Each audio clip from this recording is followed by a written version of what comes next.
Hai guys, balik lagi nih ketemu sama Mimin. Kali ini Mimin mau bawain alur cerita dari film yang berjudul Stepmother Purpose. Film ini rilis pada tahun 2020. Film ini sendiri menceritakan tentang seorang wanita penghibur yang memutuskan untuk berhenti dari pekerjaannya dan memilih menikah dengan seorang duda. Penasaran gimana ceritanya? Tonton terus videonya sampai selesai ya. Tapi sebelum masuk alur ceritanya, Mimin kasih tahu nih kalau video ini mengandung spoiler. Dan buat kalian semua yang gak suka spoiler, boleh close ya. Tapi buat yang mau tahu lebih lanjut gimana alur ceritanya, jangan lupa subscribe dulu biar Mimin lebih semangat bikin video-video yang lainnya. Oke, langsung aja yuk kita masuk ke alur ceritanya. Di awal film, kita diperlihatkan dua orang yang sedang asik minum-minum di sebuah bar. Si wanita yang terlihat cantik dan seksi itu bernama Yoo Jung-i. Dia sedang asik menemani seorang pria yang datang ke barnya. Di situ mereka sedang ngobrol-ngobrol asik sambil tertawa-tawa. Ngobrolin apa sih?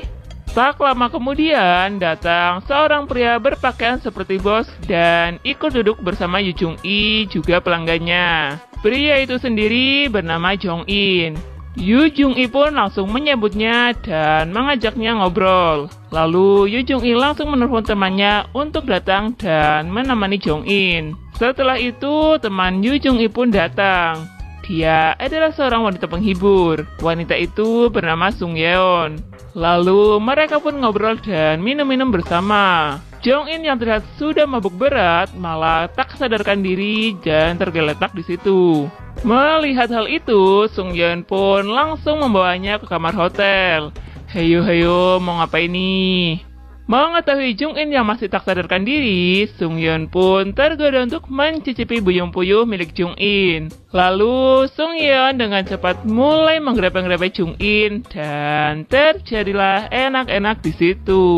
Di keesokan harinya, terlihat Sung Yeon sedang mengobrol dengan Jong-in di sebuah kafe. Di situ Jong-in mengatakan kalau ia tertarik kepada Sung Yeon dan mengajaknya menikah untuk hidup bersama. Sung Yeon yang sudah lama menjadi janda pun terlihat senang dan menerima Jong-in. Di situ Jong-in mengatakan bahwa dia adalah seorang duda yang mempunyai satu orang anak laki-laki. Mendengar hal itu, Sung Yeon juga mengatakan bahwa dia sudah mempunyai seorang anak perempuan. Wah, cocok nih. Ya, karena mereka merasa bernasib sama, akhirnya mereka berdua memutuskan untuk hidup bersama. Di saat mereka berdua sedang membicarakan hal itu, ternyata Yoo Jung-i sedang mendengarkan pembicaraan mereka. Hayo, ketahuan nguping nih. Beberapa saat kemudian, ketika Sung Yeon sedang berada di bar, terlihat Yoo Jung-i datang menghampirinya. Di situ Sung Yeon mengatakan dia ingin berhenti menjadi wanita penghibur karena dia akan hidup bersama Jong-in. Mendengar hal itu, Yoo Jung-i merasa kesal. Ya, karena Sung Yeon tidak lagi menemaninya menjadi wanita penghibur. Setelah itu, Sung Yeon pun pergi dari bar dan meninggalkan Yoo Jung-i. Kasihan. Scene berganti ketika Sung Yeon sedang menjemput anaknya dan mengajaknya untuk pulang bersama. Anak Sung Yeon sendiri bernama Lee Sul-ah. Saat mereka berada di dalam mobil, Sung Yeon mengajaknya mengobrol dan mengatakan bahwa dia akan menikah lagi. Sung Yeon juga mengatakan kepada Lee Sul-ah bahwa nanti malam mereka akan datang ke rumah Jong-in. Mendengar hal itu, Lee Sul-ah terlihat tidak senang. Kemudian mereka pun langsung bergegas pulang ke rumah. Tak selang beberapa lama, Sung Yeon dan Lee Sul-ah pun datang ke rumah Jong-in. Di situ mereka disambut dengan hangat oleh Jong-in. Lalu mereka pun masuk dan mengobrol bersama di ruang keluarga. Di saat Jong-in mengajak Lee Sul-ah berbicara, terlihat ekspresi Lee Sul-ah yang tidak senang dan kurang menerima Jong-in sebagai ayah tirinya. Jong-in pun mengatakan kalau dia akan menjadi ayah yang baik untuk Lee Sul-ah.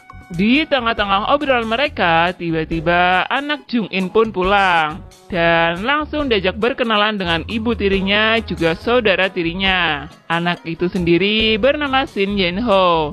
Di situ terlihat Lee Sul-ah terkejut melihat anak Jong-in sudah besar dan seumuran dengannya. Hal itu tentu membuat Lee Sul-ah semakin tidak senang dengan pilihan ibunya. Lalu Sung-yeon langsung menegur Lee Sul-ah. Dia juga mengatakan kepada Lee Sul-ah untuk bersikap lebih sopan lagi dengan ayah tiri dan saudara barunya itu. Setelah itu, Lee Sul-ah diajak oleh Jung-in untuk ke kamar barunya dan menyuruh Lee Sul-ah untuk segera beristirahat. Di sisi lain, Sung-yeon sudah berada di kamar. Dia menunggu Jung-in untuk tidur bersama. Kayaknya udah ada yang kebelet nih. Tak lama kemudian, Jung-in pun datang ke kamar untuk bermesra-mesraan dengan istri barunya itu. Jung-in yang tidak mau menyia-nyiakan kesempatan itu langsung mengajak Sung-yeon untuk melakukan ritual malam pertama. Dan terjadilah enak-enak di situ. Scene berganti, pada keesokan harinya mereka terlihat sedang sarapan bersama. Lalu Jung-in pun berpamitan untuk pergi ke kantor. Kemudian terlihat Sung-yeon sedang membereskan kamarnya. Saat Sung-yeon beristirahat di lantai, ia tak sengaja menemukan sebuah surat yang tergeletak di bawah ranjang. Sung-yeon yang penasaran dengan surat itu pun langsung membukanya. Dan ketika Sung-yeon membacanya, dia sangat terkejut. Karena ternyata yang ia temukan adalah surat warisan. Di mana di situ tertulis bahwa semua harta milik Jung-in adalah milik anak laki-lakinya. Saat melihat itu, Sung-yeon langsung merencanakan sesuatu agar bisa mendapatkan harta warisan itu. Wah, ada niat-niat yang gak baik nih. Dan saat Shin Yeon-ho sedang berada di kamarnya, terlihat Sung-yeon datang.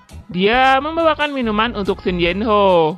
Di situ, Sung-yeon pun mencoba untuk menggoda Shin Yeon-ho. Namun, Shin Yeon-ho yang masih polos dan cupu, dia pun menanggapinya dengan santai. Dan tidak merespon godaan ibu barunya itu. Di sisi lain, terlihat Lee Sul-ah yang sedang duduk-duduk santai. Tiba-tiba datang seorang preman yang berniat untuk meminta jatah kepadanya. Namun tak diduga-duga, tiba-tiba Jung-in pun datang dan menyelamatkan Lee Sul-ah. Melihat hal itu, Lee Sul-ah yang awalnya tidak suka kepada Jung-in, akhirnya luluh dan menerima Jung-in sebagai ayah tirinya. Akhirnya mereka berdua pun berpelukan. Awas, takut ada yang bangun loh. Di keesokan harinya, terlihat Jung-in akan pergi bersama Lee Sul-ah. Dan tentunya menyisakan Sung-yeon dan Shin Yeon-ho di rumah berdua. Ternyata Jung-in dan Lee Sul-ah ini pergi ke sebuah hotel. Di situ Jung-in mengatakan bahwa dia menyayangi Sul-ah.